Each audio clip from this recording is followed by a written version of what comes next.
Hello, woman, female. I see you haven't returned my messages. As an incel, I believe it is my firm duty to annihilate you right now.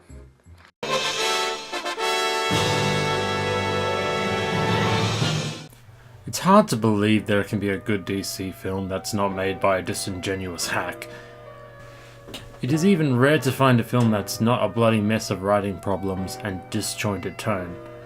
I was surprised to find myself enjoying this film. I mean, I already knew a bit about Shazam from the DC animated universe. That said, the trailer really pulled me in, and I am a bit on the okay side of things, all things considered. First off, I thought the start was a terrific introduction to the villain and how he came to be, while introducing us to the main idea of Shazam and the themes of the film. You also meet Billy Batson, who sounds like a bit of a Batman sidekick. He's not, just saying. Who is an orphan boy who's been passed around foster homes because of his unwavering search to find his mother who left him behind at a carnival.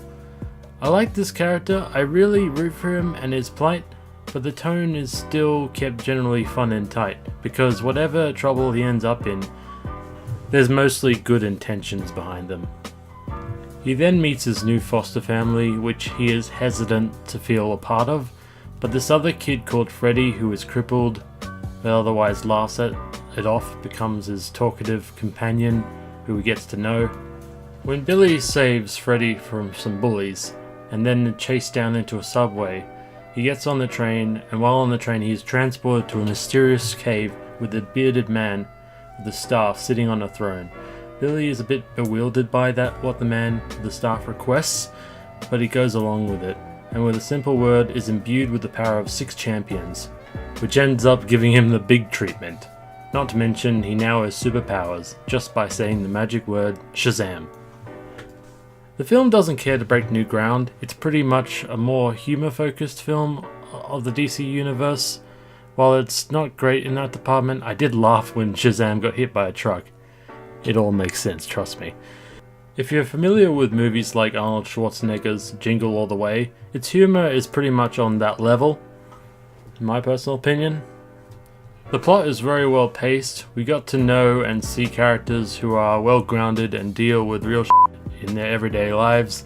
Like there's a foster kid who's the eldest Billy lives with, who's terrified about going off to college, and another who is facing social isolation at school.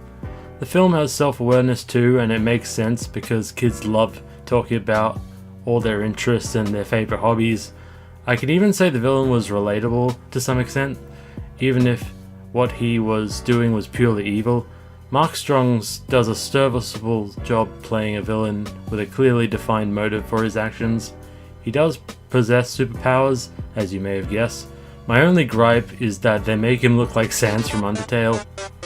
I'm about to head into spoiler territory here, so go watch the movie if you don't want to be spoiled, and then come back, but here on out you've been warned. So, Billy's inner conflict throughout the film is that he can't accept his mother is truly gone, but when he comes to find out where she really is, he puts that ahead of stopping the villain from reaching his family to go out and search for his estranged mother, who happens to be 2 blocks down from his street, in an apartment complex. And to be fair, I think it's well done.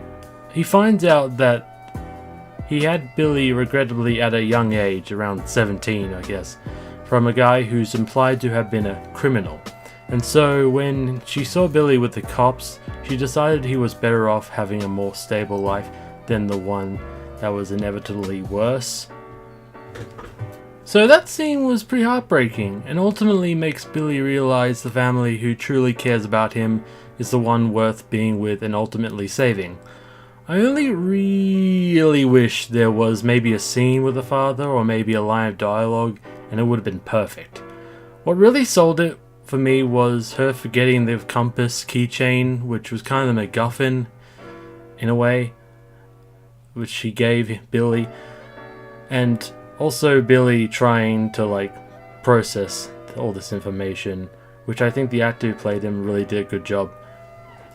The film isn't genius in showing how Mark Strong is defeated, but it knows when to show key details like how he is only vulnerable when all the 7 deadly sins in the form of demons have left his body. I appreciate the filmmakers giving those important details in the film instead of completely throwing them out like in the other final acts of other movies of the DC cinematic universe. And yes, of course, there's end credit scenes. Jesus, superhero films are making me have to sit through all the credits. You really want me to make fun of their names when they come up? So yeah, we see Mark Strong in a prison cell, and he is then met by a caterpillar with a Bluetooth speaker. And for some reason, I now want to see a Howard the Duck MCU film. DC just needs that extra competition and weirdness, I guess. Oh, and then there's a second one, but it's more of a throwaway scene, but yeah, doesn't really matter.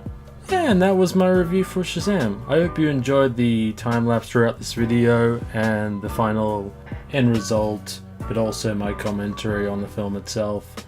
If you liked this video, please give a like and share, and if you want to see more, just subscribe.